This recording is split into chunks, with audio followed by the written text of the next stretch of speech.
We're trying a new format today. I'm actually doing this podcast episode recording standing up. I love my standing desk. If you've never tried one, highest of recommendations. I cannot sit all day, and it's also just much better for your posture standing up. So I love mixing it up over the course of a day, and I just find sometimes it feels like more of a regular conversation doing it this way. This one's going to be all over the place. I haven't done one of these in 6 days. I think that I'm just going to let these rip, and some of them are going to be longer and shorter than others. I don't have a particular time frame in mind for this episode. I just wrote down some bullet points here on my computer that I know I want to hit, just some thoughts that I've had since the last episode, and we're going to see where this goes. If you ever have ideas for me, by the way, of what to talk about, who to talk to, because these solo episodes honestly are just practice for me for now, in terms of just getting more used to talking in front of a camera for a longer period of time, working on my delivery. These are just reps. These are like anything else. I have no expectations for these. I appreciate you listening. Hopefully I can make you laugh. And I feel like at this stage, I'm just getting comfortable with putting my opinions out there. Of course, we never fully say everything in public that we think in private, but I do feel like I have, if you could say, less to lose right now, because I just kind of have in my head that not many people are going to listen to these maybe ever, but certainly to start. And I don't mind kind of taking some chances in the early stages and see what happens. I have this morning routine, and I say that it's not like some of the, quote, morning routines you see on social media. That's not really what I mean. It has to do with my morning workout. I guess you could say it's a routine, but it differs, and it's more workout focused. I'm not talking about getting up and throwing cold water on your face and stuff like that. But I will do my workout, my strength, and then I'll do my cardio, and then after cardio, I always like to go in the pool. I don't do pool for cardio. I just do it as chill time because I'm usually so hot and sweaty from cardio. I just need a bit of a come down with all of the adrenaline and so forth. And then after the pool, I like to go in the hot tub. Hot tub I mostly just do to warm up from the pool, but also I like to use the jets as massage on my body, particularly my legs and my back. And then I finish with a sauna for about 10 minutes is pretty much what I can handle at the heat that I go in at. And the hot tub in our condo building seems to be down. I heard a rumor this morning that they need 8 weeks for a part. I don't know if this rumor is true or not, and I'm going to have to get to the bottom of it, but 8 weeks for a part. I told my friend this morning who told me about this rumor, I said, 8 weeks? Are they shipping the parts in from Mars? I don't understand. It takes 8 weeks to get a hot tub part? Where are we getting this part from? I told my buddy I could just go over to Yonge Street and start walking north, and I can get to the North Pole by the time 8 weeks is up. That is absolutely insane. So I'm going to follow back up about this hot tub part. To not have the hot tub for 8 weeks. The water this morning, the jets work. You can go in. The water was ice cold. I mean, I guess I could maybe look at it as a cold bath, but I don't know. I mean, which I like cold plunges and all that. I was just a little thrown off by the whole 8 weeks thing. I quite frankly think that's a crock of shit. I spoke to my brother's girlfriend, Raquel, yesterday, who just got to Paris. She was in London for the Metallica shows. She's a massive Metallica fan. And she met Lars, well, not first time, but she spoke to Lars, the drummer for Metallica, backstage. She got invited. She gets all these invites to things. And anyway, so she spoke to Lars. My brother does social media, or he does impressions on social media. He's a comedian, and the two main characters that he portrays are Bret Hart from WWE and Lars from Metallica. And his videos obviously get a lot of, well, they get a lot of engagement now, but it's from different, obviously, subcultures of people commenting on different videos. And Raquel said to me that when she spoke to Lars, that she made a joke because she's running for a county seat in Albany in the fall. And she joked to Lars, so when I become president one day, you guys are going to play at my inauguration, right? And I just had this thought of President Raquel Sadler and Brendan, my brother, making his videos for social media. Brendan running around the White House in his Bret Hart costume while Raquel's the president. I just couldn't stop laughing when I was thinking about that, so I had to share that here. Another thought that I came across in the last week in a Modern Wisdom episode with Chris Williamson.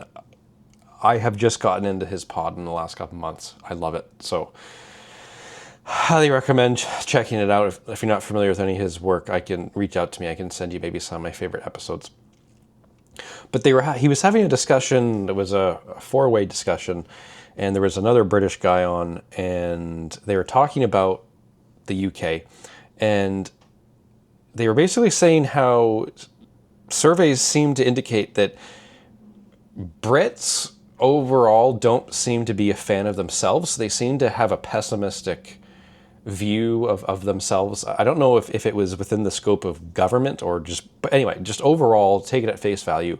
They seem to think negatively about themselves, whereas if you ask other people that have been to the UK, do you like the UK?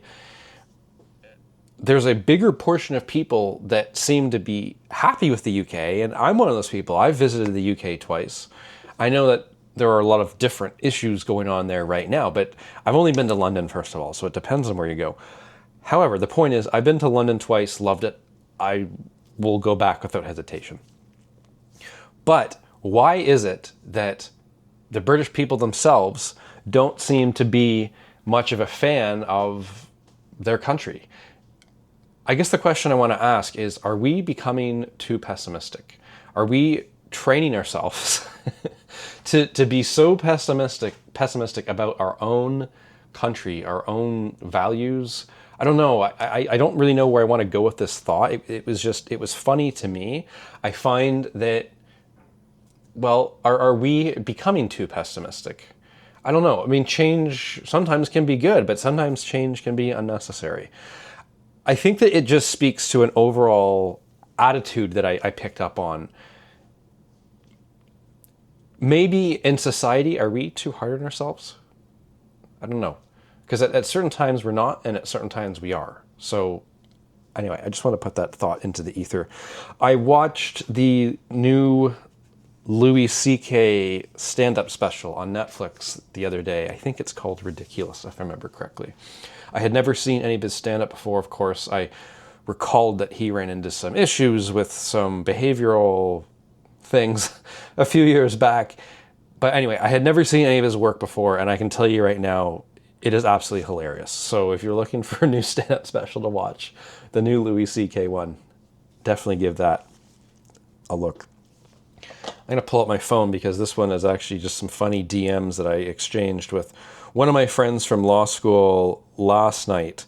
He is hiking in Madeira, Portugal right now, and he posted some stories last night that were just incredible, just some pictures of his hiking. I've seen some pictures from that area of Portugal before, and it's definitely somewhere I'd like to go, but let's see, so he posted, let's just say approximately 8 different stories, and I was looking through them, and I just replied to certain ones in rapid succession. And I'll tell you, because the exchange is funny. So the first picture is in the mountains, and I said, dude, that bottom pick is straight gas. And then he posts this next video, and I said, this is fucked. The next video, he had an amazing shot kind of coming out of almost what, it's not a cave, but it kind of looks like a cave from the shot, and then you walk out onto this ledge and you see the mountains. I said, holy fuck, what a shot. And then he posted this other one that was closer to the ocean. You can see just the cliffs. And I remember when I went to Lisbon, I forget what it's called, but it was the most western point in Europe, or mainland Europe anyway.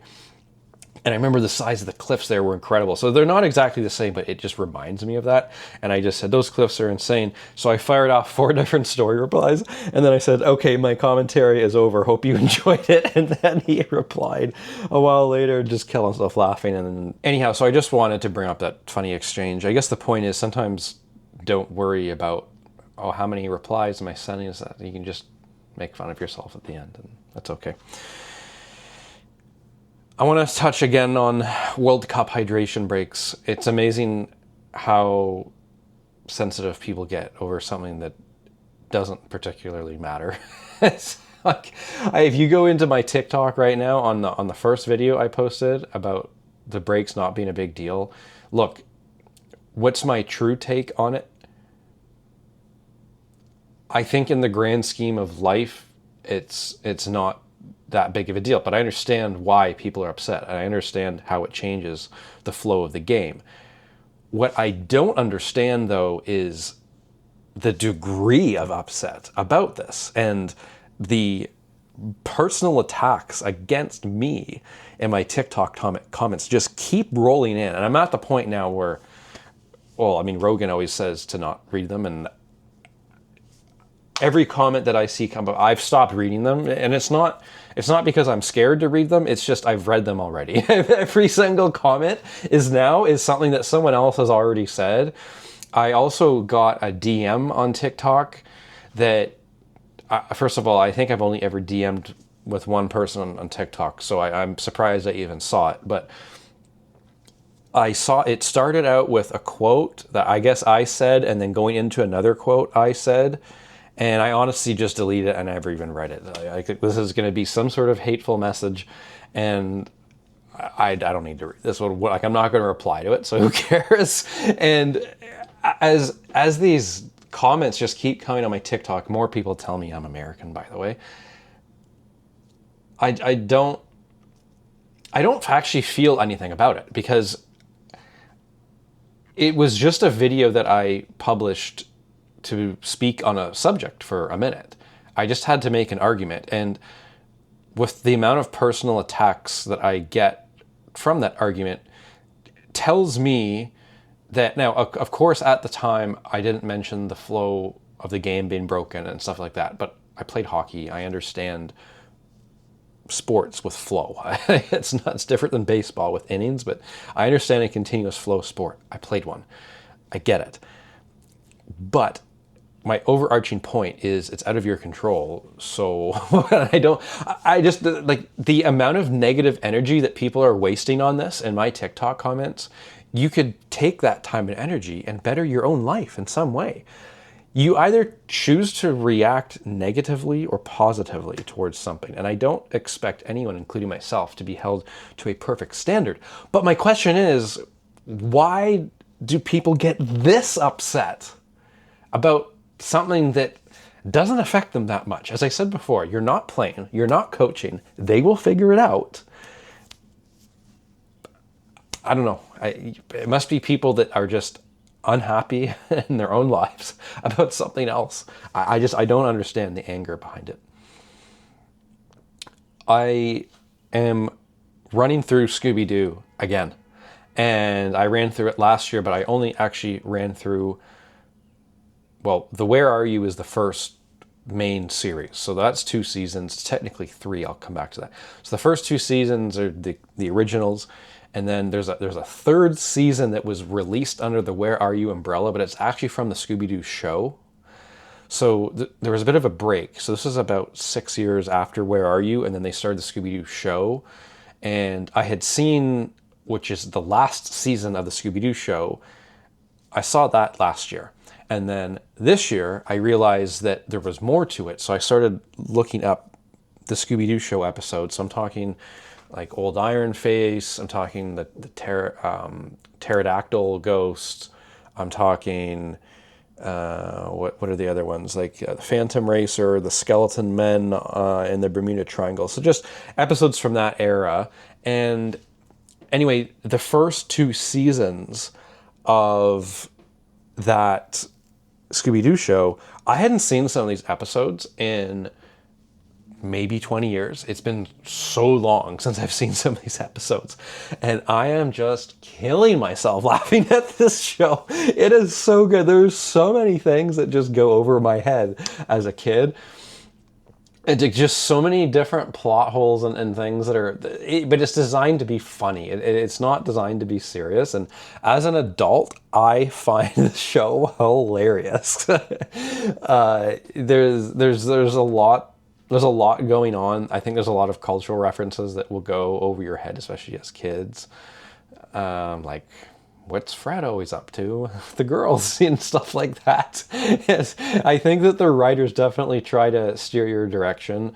And like they try to steer your thought in a particular direction. And I find that funny. And it's also funny too, because I'm convinced now that the Scooby snacks are just THC edibles or something like that, because the fact that Scooby and Shaggy are just always hungry to me, it's like they definitely have the munchies, and that's again something that I wouldn't have picked up on as a kid, but I find a lot of that kind of side humor to be hilarious. Another random thought that I had, I have another random thought, and then I have a final subject that I'll touch on. I was just thinking about this recently. Actually, it's been something that it's come up, I think, a couple times. I might have said this to people before. But what is this double standard that we have in society where women can say, I was out with my girlfriends the other day and X, Y, Z, and that's all normal. But as a guy, if I say I was out with my boyfriends the last couple of days, it's like, whoa, what are you doing? You just going for ice cream? Like, this is not the same thing. So why is it that women are allowed to say that casually? And if men say that, it starts to raise eyebrows. Not that there's anything wrong with that, as they say in Seinfeld. That's not the point.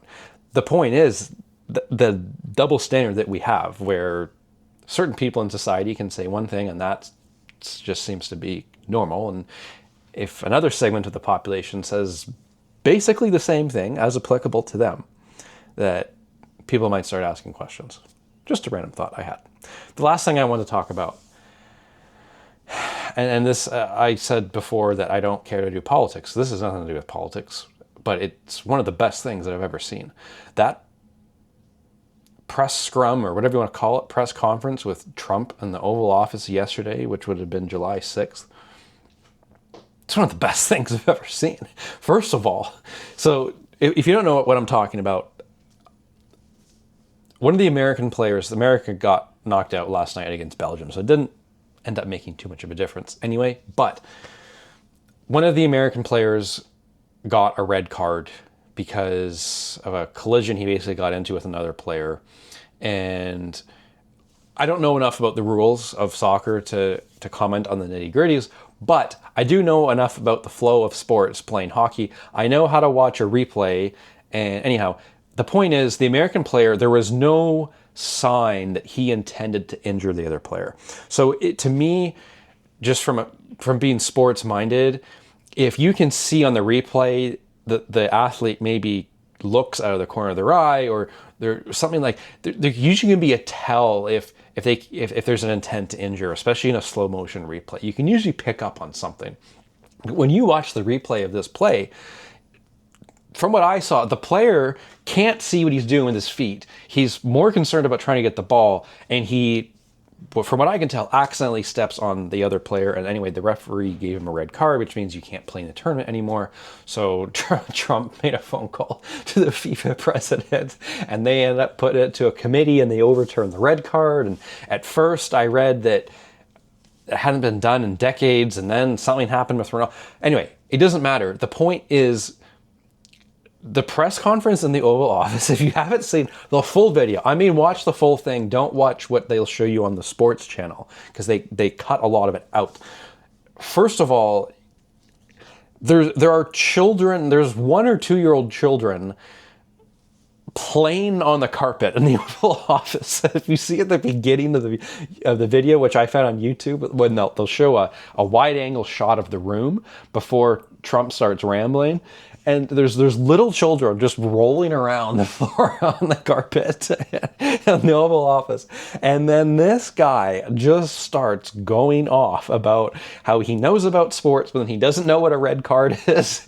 And he said, well, that's not very good, and I'm good at sports. And every time that I think this guy is about to wrap up, he just keeps going. It's incredible. He doesn't know when to stop talking. And the amount of times that he contradicts himself and says about the FIFA president, yeah, I called Johnny up, and it's just absolutely outrageous. I actually meant to watch it for a third time before shooting this, and I just now, in the moment, realized that I forgot, because I kind of wanted to hit on all the specific things that I found funny.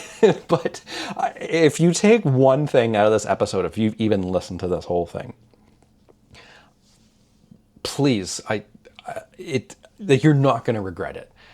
Find the full video. It was about 8 minutes. I watch these things now on 2x speed. So it took me 4 minutes to watch it, just as I listen to podcasts on 2x speed. You can build yourself up to that, by the way. Quick sidebar.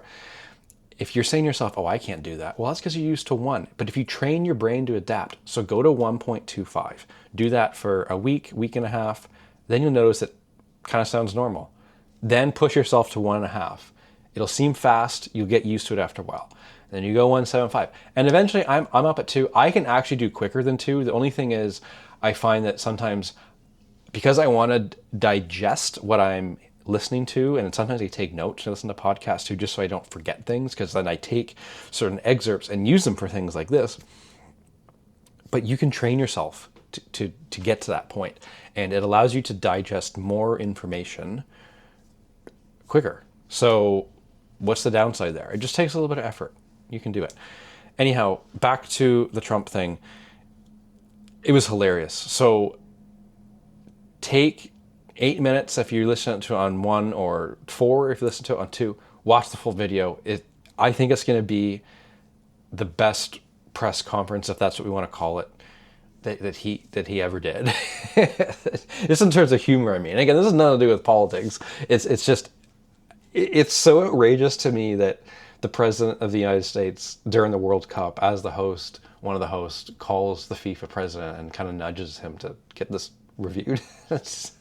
And the thing is, at the end of the day, I think Trump was 100% right. I don't think that there was intent to injure, and I don't think that the red card was called for. But at the same time, it sets a terrible precedent, because now the floodgates are opened, and now anyone who gets a red card might say, oh, well, why don't we get this reviewed? Where do you draw the line there? So anyhow, thank you for listening. I'm hoping to get some guests on soon. These are just more for reps and practice for myself, but I hope that you enjoyed this, or maybe took something out of it, and we'll talk again soon.